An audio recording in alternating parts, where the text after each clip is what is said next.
Assalamualaikum. It's me, Mohima Munir. Hope you are well, everybody. So let's start my class. Bismillahirrahmanirrahim. In the last lecture, আমি তোমাদের বলেছিলাম appositive intensifier noun adjective দিয়ে ইনশাআল্লাহ আমি আলোচনা করব. So according to that, I just want to try to make it clear to you. Appositive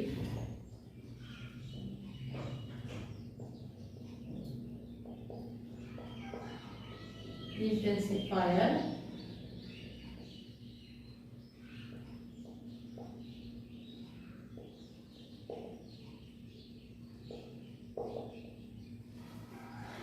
noun adjective. Okay, so these three items: appositive, intensifier and noun adjective.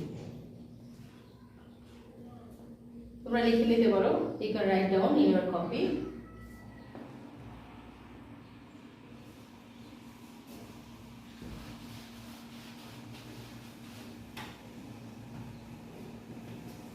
Appositive. Last লেকচারে আমি বলেছিলাম যে নাউনকে অথবা প্রোনাউনকে মডিফাই করতে পারে adjective.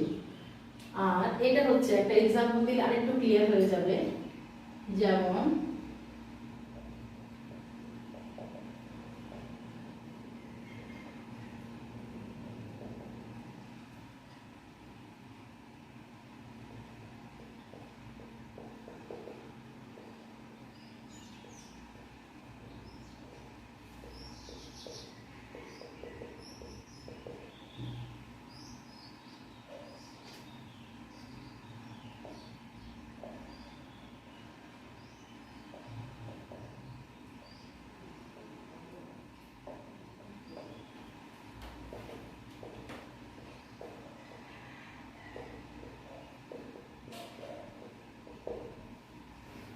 okay,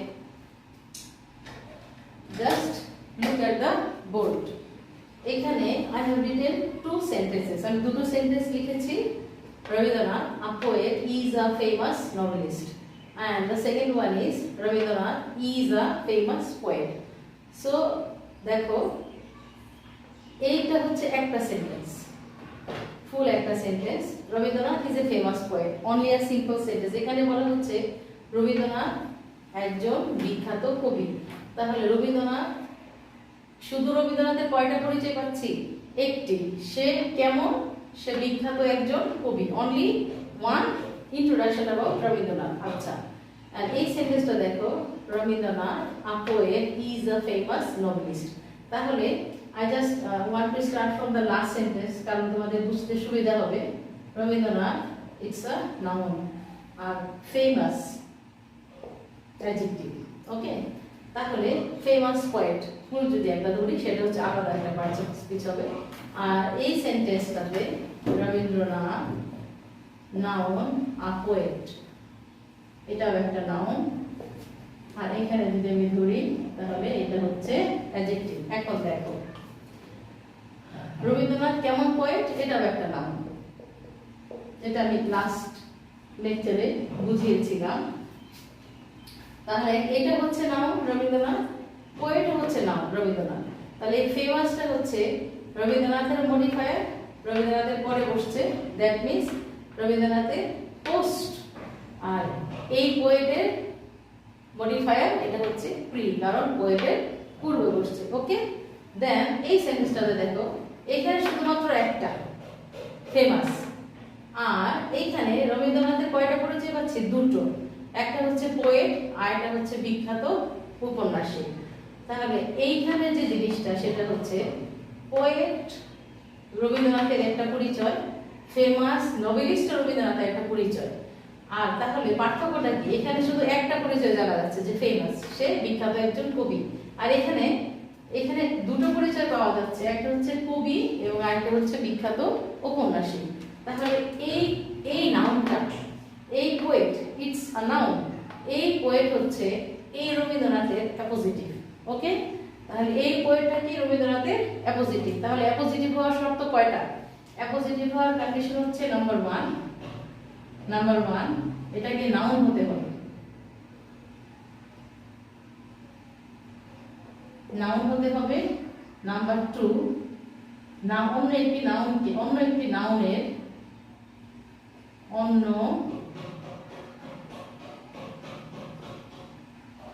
একটি নাউনের নতুন কোনো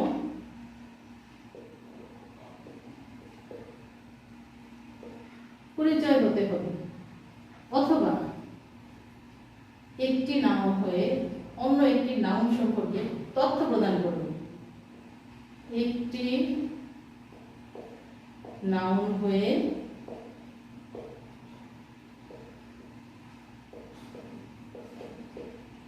অন্য একটি নাউনের, নাউন সম্পর্কে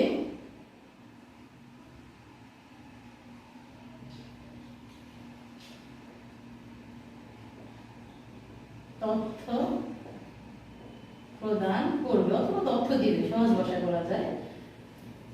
তাহলে ফার্স্ট কি হবে, নাউন হতে হবে, আর অন্য একটি নাউনের নতুন কোনো পরিচয় হতে হবে, অথবা একটি নাউন হয়ে অন্য একটি নাউন সম্পর্কে তথ্য প্রদান করবে। তার মানে অ্যাপোজিটিভটা কি? অ্যাপোজিটিভ হচ্ছে একটা নাউনের মডিফায়ার, অবশ্যই মডিফায়ার, কারণ সে আমাকে ওই ওয়ার্ডটা, ওই নাউনটা is giving me a new information about a noun. তাহলে এই নাউনটা অন্য আরেকটা নাউনের নতুন একটা তথ্য দিবে অথবা তার সম্পর্কে কিছু একটা বলবে।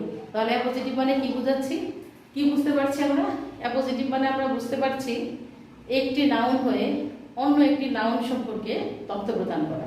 তাহলে কন্ডিশন হচ্ছে দুটো, it must be a noun and it should give a new information about the noun. Okay, noun হতে হবে এবং নাউন হয়ে নাউন সম্পর্কে আরেকটি তথ্য প্রদান করবে। দ্যাট মিনস নাউন হয়েও নাউনকে সে মডিফাই করছে। তবে নাউন যদি না হয় সেটাকে অ্যাপোজিটিভ বলা যাবে না, কারণ যদি নাউন নাই হতো তাহলে তো অ্যাডজেক্টিভই ছিল, কারণ অ্যাডজেক্টিভই তো নাউন বা প্রোনাউনকে মডিফাই করে। তাহলে এটা তো আর নতুন কিছু হওয়ার প্রয়োজন ছিল না। যেহেতু নতুন একটা কিছু, তার মানে নতুন একটা নাম, যেহেতু অ্যাপোজিটিভ, ইটস ডিফারেন্ট নেম, তার মানে তার কাজটা হচ্ছে ডিফারেন্ট এবং তার পরিচয়টা হচ্ছে ডিফারেন্ট। ডিফারেন্ট নেম যেহেতু, পরিচয়ও ডিফারেন্ট, কাজও ডিফারেন্ট। এই জন্য অ্যাডজেক্টিভ এটা একটা মডিফায়ার, কিন্তু অ্যাডজেক্টিভ থেকে অ্যাপোজিটিভটা আলাদা কেন? কারণ ওইটা হচ্ছে অ্যাডজেক্টিভ হয়ে নাউনকে মডিফাই করছে, আর এটা নাউন হয়ে নাউনকে মডিফাই করছে। That's why it's call appositive. I think it's very much clear to you. তাহলে আবার একটু রিভিউ করি, কি হতে হবে? ওই শব্দটা নাউন হতে হবে। তার মানে এই রবীন্দ্রনাথ কিন্তু অ্যাপোজিটিভ না, এখানে অ্যাপোজিটিভ হচ্ছে পোয়েট। এই পোয়েট হচ্ছে এই রবীন্দ্রনাথের অ্যাপোজিটিভ, এই পোয়েট হচ্ছে এই রবীন্দ্রনাথের অ্যাপোজিটিভ, এই পোয়েট। তাহলে এরোটা আমি এভাবে দিয়ে দিচ্ছি, তাহলে বুঝতে একটু সুবিধা হবে। ওকে, তাহলে যারা একটু নোট করতে চাচ্ছ please you can. Okay, next যেটা সেটা হচ্ছে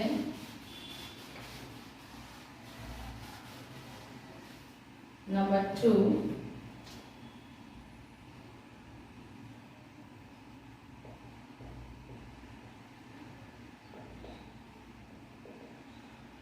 ইন্টেন্সিফায়ার। ইন্টেন্সিফায়ার মানে হচ্ছে জোর দেওয়া বোঝায়।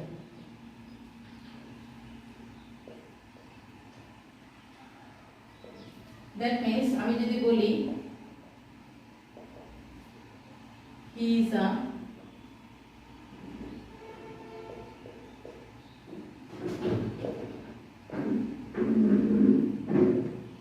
good student, সে একজন ভালো ছাত্র।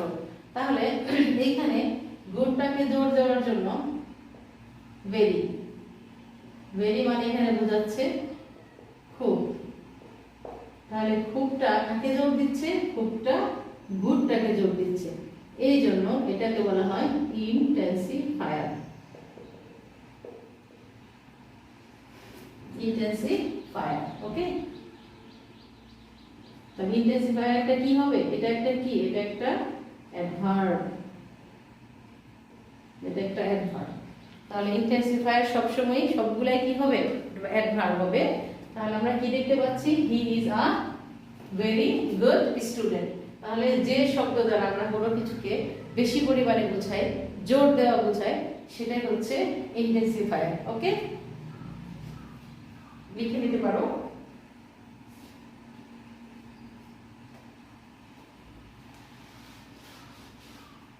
Next, noun adjective. Noun adjective hyphen দেওয়াও যায়, নাও দেওয়া যায়। Next, noun adjective. Noun adjective, এখানে আমি যেহেতু আগে বলেছি যে পার্টস অফ স্পিচ নিয়ে আমি আলাদা একটা ভিডিও করবো ইনশাআল্লাহ। তাহলে এখন একটু যেটুকু বোঝা যায় আর কি, সেটা তোমরা আমার ওই ভিডিওটা দেখে নিবে, পার্টস অফ স্পিচ। ওখানে ওই ভিডিওটা যদি দেখো তাহলে পার্টস অফ স্পিচ সম্পর্কে you can get a better idea. আর এছাড়াও কে কাকে কিভাবে মডিফাই করছে সেটাও তোমরা দেখে নিতে পারবে। নাউন অ্যাডজেক্টিভ, এখানে দেখা যাচ্ছে কি দুটো ওয়ার্ডস, হ্যাঁ দেখো দুটো ওয়ার্ড, দুটো পার্টস অফ স্পিচ মিলে একটা রয়েছে, একটা হচ্ছে নাউন আর একটা হচ্ছে অ্যাডজেক্টিভ। তাহলে দেখো আমি একটু উদাহরণের মাধ্যমে একটু বোঝাতে যাচ্ছি। Just I want to give examples. ধরো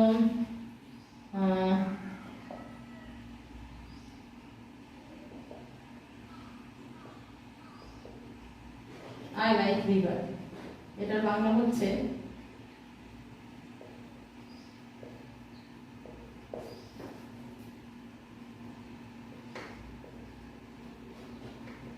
আমি নদী পছন্দ করি।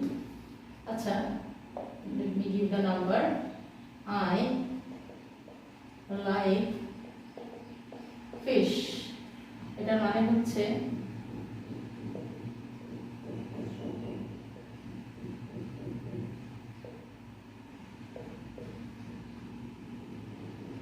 আমি মাছ পছন্দ করি।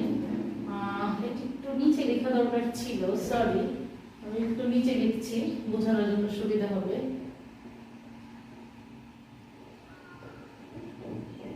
I like fish.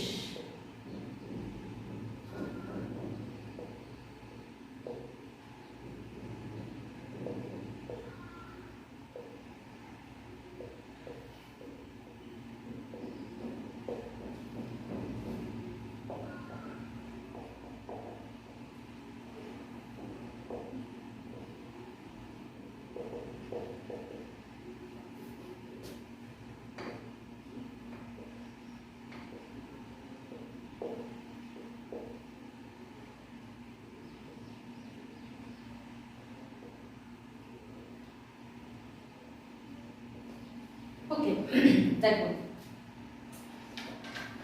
এখানে তিনটা sentence. Okay, number 1, I like river, হ্যাঁ আমি নদী পছন্দ করি। আই লাইক ফিশ, আমি মাছ পছন্দ করি। আই লাইক রিভার ফিশ, আমি নদীর মাছ পছন্দ করি। ওকে, লিসেন ভেরি কেয়ারফুলি, 100% অ্যাটেনশন দাও, 100% অ্যাটেনশন দিতে হবে। আই লাইক রিভার, এই রিভার হচ্ছে এখানে রিভার, হ্যাঁ তাহলে কি আছে এখানে, আই লাইক রিভার। রিভার এটা একটা নাউন, তাহলে কি আমি নদী পছন্দ করি। তাহলে রিভার একটা নাউন, কি এটা, it's a name of something, কিছু নাম। তাহলে আমি কি পছন্দ করি, আমি নদী পছন্দ করি। এটার বাংলা হচ্ছে শুধুমাত্র নদী। ওকে, আচ্ছা তারপরে নেক্সট সেন্টেন্স যেটা, সেটা হচ্ছে আই লাইক ফিশ, আমি মাছ পছন্দ করি। এটাও একটা কি, এটাও একটা নাউন, আমি কি পছন্দ করি, মাছ পছন্দ করি। তাহলে এটা হচ্ছে এই মাছ, শুধু মাছ। এইবার থার্ড সেন্টেন্স ভেরি ইম্পর্টেন্ট, সেটা হচ্ছে আই লাইক রিভার ফিশ, আমি নদীর মাছ পছন্দ করি। এখন if I ask you a question, কিসের মাছ, আনসার কি হবে, নদীর মাছ। কিসের মাছ পছন্দ করি, পুকুরের মাছ পছন্দ করি। কিসের মাছ পছন্দ করি, সমুদ্রের মাছ পছন্দ করি। কিসের মাছ পছন্দ করি, বিলের মাছ পছন্দ করি। ইটস আ ক্যাটাগরি, হ্যাঁ। তাহলে মাছের আমি কি ধরনের পছন্দ করি, আমি নদীর মাছ, সমুদ্রের মাছ, পুকুরের মাছ, বিলের মাছ, এই মাছ পছন্দ করি। তাহলে এটা এখানে হচ্ছে দুটো ওয়ার্ডস, একটা হচ্ছে রিভার একটা নাউন, আর আরেকটা হচ্ছে ফিশ আরেকটা নাউন, কিন্তু দুটো মিলে হয়েছে কি শুধু নাউন। তাহলে ধরো রিভার আর ফিশ, এটাও একটা নাউন, এটাও একটা নাউন, হ্যাঁ। আর এটা টোটাল কি হচ্ছে, নদীর মাছ। তাহলে দুটো মিলে হচ্ছে কি নাউন, মাছ, নদীর মাছ। এখানে নদীকে কিন্তু বোঝাচ্ছে না, এখানে আসলটা নাউনটা কি, এখানে মাছকে বোঝাচ্ছে। হ্যাঁ, নদী কিন্তু না, এখানে এখানে সাবজেক্ট কিন্তু নদী না, সাবজেক্ট কিন্তু এখানে কি মাছ। যেমন আমি যদি বলি যে ধরো আমি, আবার ধরো আমি যদি বলি আমি, আবার আমি যদি বলি আমার, আর আমি যদি বলি আমার কলম, তাহলে এটা একটা সাবজেক্ট, আমার কলম একটা সাবজেক্ট, আমার কিন্তু কোনো সাবজেক্ট না। ওকে, সেম। তাহলে এখানে এই থার্ড সেন্টেন্সে নদী কিন্তু সাবজেক্ট না। ওকে, থার্ড সেন্টেন্সের সাবজেক্টটা কি মাছ, ফুল হচ্ছে নদী, মাছ। Okay fine. তাহলে দেখো এখানে আমি যদি প্রশ্ন করি কিসের মাছ, তাহলে হবে কি নদীর মাছ। তাহলে এটা হচ্ছে নাউন। আর এই সাথে এই রিভারটা ফিশকে মডিফাই করছে, যে মাছটা কিসের, মাছটা নদীর। তাহলে এইটা তো নাউন, এটা ফার্স্ট পরিচয় হচ্ছে কি নাউন, ফার্স্ট পরিচয়। এবং সেকেন্ড পরিচয় হচ্ছে কি অ্যাডজেক্টিভ। যেমন ধরো আরেকটা উদাহরণ আমি দিচ্ছি, ধরো যেমন তোমরা স্টুডেন্ট। ওকে, তোমার পরিচয় ধরো দুটো। নাম্বার ওয়ান, তুমি তোমার বাবা মার সন্তান, সেই সাথে তুমি যখন কলেজে যাও তুমি হচ্ছে তখন কি স্টুডেন্ট। ওকে, অথবা তোমার মা অথবা তোমার বাবা ধরো তোমার কলেজের টিচার একজন, তাহলে তোমার ফার্স্ট পরিচয় হচ্ছে তুমি তার সন্তান। Okay, but in the classroom you are the student. Okay, তাহলে তুমি তোমার মা বাবার সন্তানও থাকছো। এটা তো তুমি যখন স্টুডেন্ট হবে তখন কি তোমার সন্তান পরিচয়টা মুছে যাবে? নো, মুছে যাবে না, তুমি সন্তানই থাকবে। তুমি ছেলে থাকবে বাবা মা, তুমি মেয়েই থাকবে বাবা মা। তাহলে ওই পরিচয়টা যেমন আছে ওইটা ডিলেট হবে না, ওইটা ওখানে থাকবেই। তার সাথে আরেকটা কি যোগ হচ্ছে, যে তুমি একজন ছাত্রী। ওকে, ঠিক সেইভাবে রিভারটা হচ্ছে একটা নাউন, সন্তানের মতো নাউন। আবার তার আরেকটা পরিচয় হচ্ছে ছাত্রীর মতো বা ছাত্রের মতো বা স্টুডেন্টের মতো, সেটা হচ্ছে অ্যাডজেক্টিভ। তাহলে রিভারের এই ক্ষেত্রে অনলি ইন দিস সেন্টেন্স, শুধু এই ক্ষেত্রে, সবসময়ের জন্য না, নট ফর অলওয়েজ, এই সেন্টেন্সের ক্ষেত্রে রিভার হচ্ছে কি একটা নাউন প্লাস রিভার হচ্ছে অ্যাডজেক্টিভ। কার জন্য অ্যাডজেক্টিভ? রিভার হচ্ছে এই নাউনের জন্য অ্যাডজেক্টিভ। তাহলে এটাকে আমরা কি দেখতে পাচ্ছি? সুতরাং noun plus adjective is equal to, এইভাবে লেখা যেতে পারে, সুতরাং নাউন প্লাস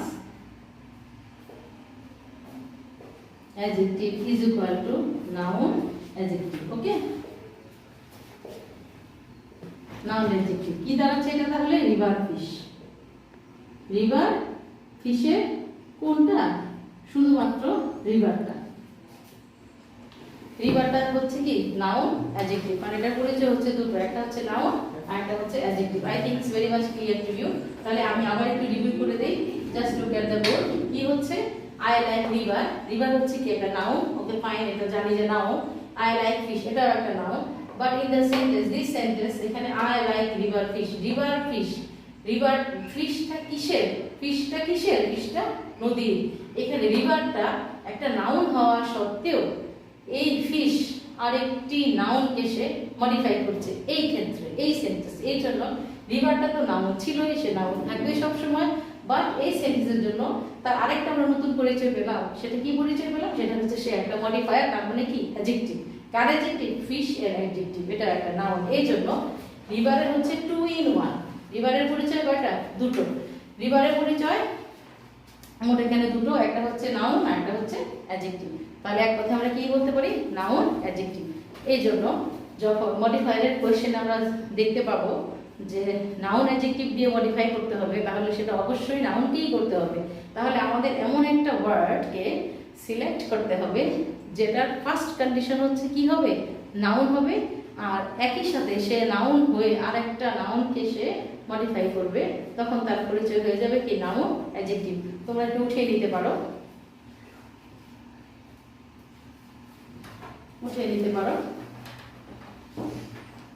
তাহলে আজকে যে তিনটা টপিক নিয়ে আলোচনা করার কথা ছিল, একটা হচ্ছে অ্যাপোজিটিভ, আর একটা হচ্ছে ইন্টেন্সিফায়ার, আর একটা হচ্ছে নাউন অ্যাডজেক্টিভ। হ্যাঁ, এটা করলাম। আর dot dot dot dot phrase যেটা, সেটা আরেকটা লেকচার দিতে হবে ইনশাআল্লাহ।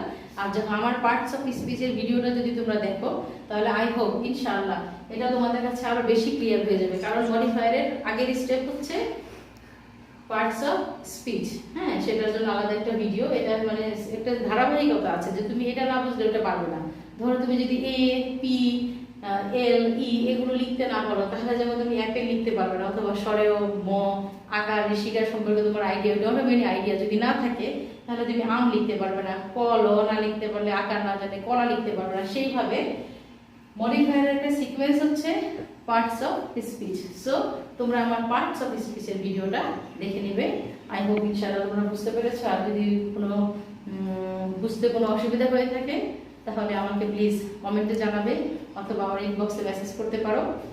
So thank you very much. দোয়া করবে আমার জন্য, অথবা আমাকে ফোন দিতে পারো, আমার ফোন নাম্বারে তোমরা কল করতে পারো। So stay well, be honest and spread honesty. আসসালামু আলাইকুম।